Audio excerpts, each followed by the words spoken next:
She was supposed to reject him. That's what every veterinarian, every shelter worker, every person with even a passing knowledge of cats told them. A mother cat doesn't nurse kittens that aren't her own. It doesn't work that way. Cats are wired to recognize their bloodline by scent, by instinct, by some ancient knowing that flows through their DNA. Cross-litter fostering?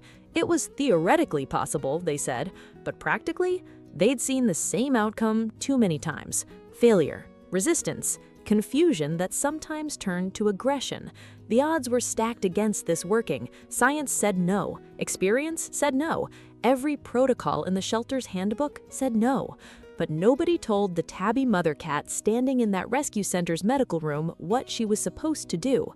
The tiny ginger kitten in front of her was barely 3 weeks old, fragile, barely bigger than a human palm.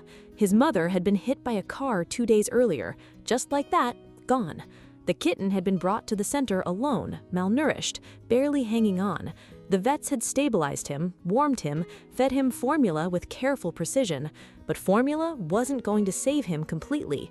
What he needed, what every orphaned kitten needs, was the warmth of a mother, the unconditional presence that no bottle could replicate, the instinctive grooming, the body heat, the constant vigilance that only a mother provides. That's when they brought in Luna. Dark tabby, perfectly healthy, naturally maternal, and recently bereaved. Her own litter had been stillborn 3 weeks before, all 3 of them. The staff had found them in her nest one morning, tiny, unmoving, silent. Luna had spent hours licking them, trying to stimulate them, refusing to accept what had happened. When the veterinarian finally removed them, Luna had searched the shelter for days, calling out, desperate to find her babies. Her body was still producing milk, her instincts were still screaming to nurture, but her maternal drive had no outlet, no kittens to love, no purpose. She spent her days in the shelter's quietest room, waiting, watching, unable to understand why the nursing urge wouldn't fade. The staff knew it was a long shot. They'd tried cross-litter fostering twice before with Luna. Both times she'd walked away from the foreign kitten.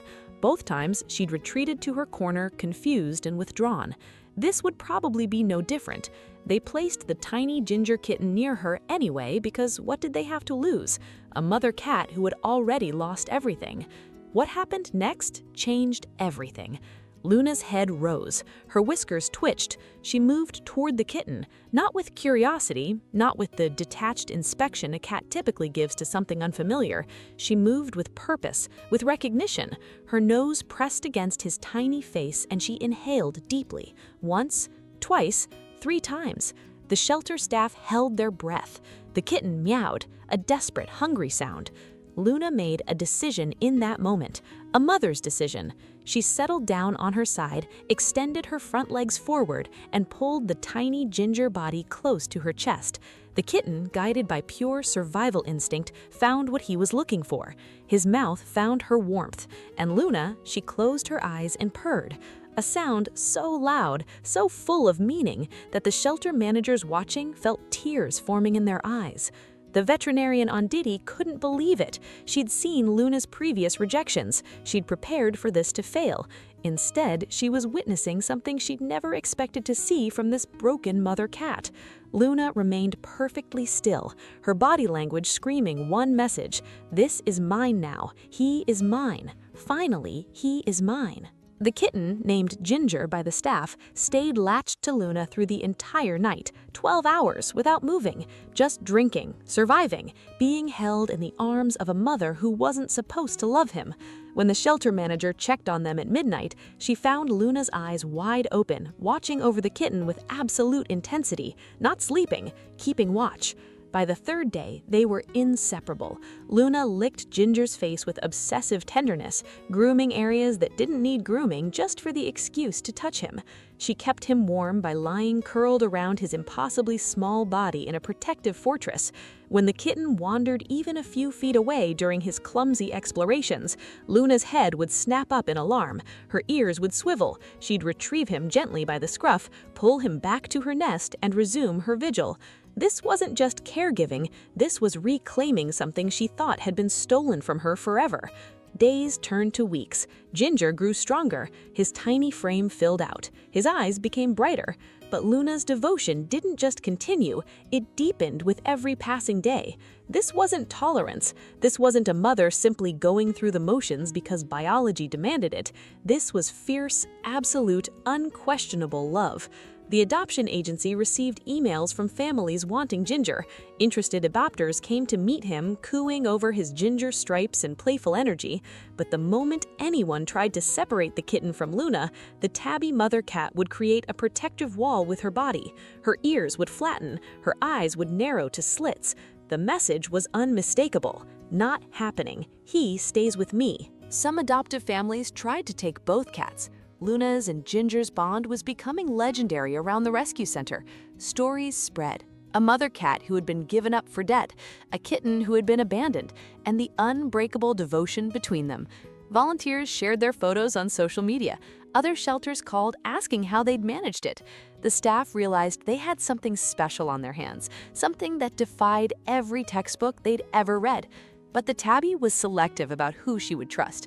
The right family had to understand something fundamental. Luna and Ginger weren't just two cats. They were a unit, a pair, a mother and her son, bound not by blood, but by something far stronger. By choice, by the deliberate decision made in a medical room to love against all odds. When the right people finally came, a quiet family with time, patience, and a home built for quiet devotion, Luna made her approval clear. She watched Ginger explore the new house room by room, sniffing cautiously at new spaces. When she saw his tail rise in contentment, when she heard his purrs of happiness at discovering a sunny window seat, she settled down in a patch of sunlight and let them both have their new beginning. But even in that new home, surrounded by toys and affection and every comfort a cat could want, Ginger's first choice was always his mother. He would sit on Luna's chest in the afternoon, and she would groom his face for hours, licking his ears, his cheeks, his whiskers, with the same dedicated intensity she'd shown since day one. When he slept curled against her warmth, his tiny paws still kneading her chest the way kittens do. When he was scared of the vacuum or the doorbell, he ran to her, and she would wrap her body around his like armor, like the world couldn't touch him as long as she was there. The family watched this bond every single day, and they understood they were witnessing something rare, something that contradicted everything people say about cats, something that proved love isn't just biological, it's not hardwired, it's chosen. Luna chose to love Ginger on a medical room floor in a rescue shelter.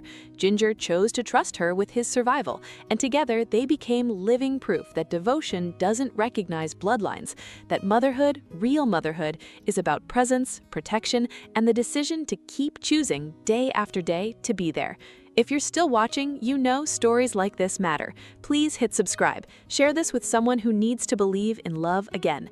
Does their bond prove that motherhood transcends blood, or is this just extraordinary instinct? Tell me in the comments.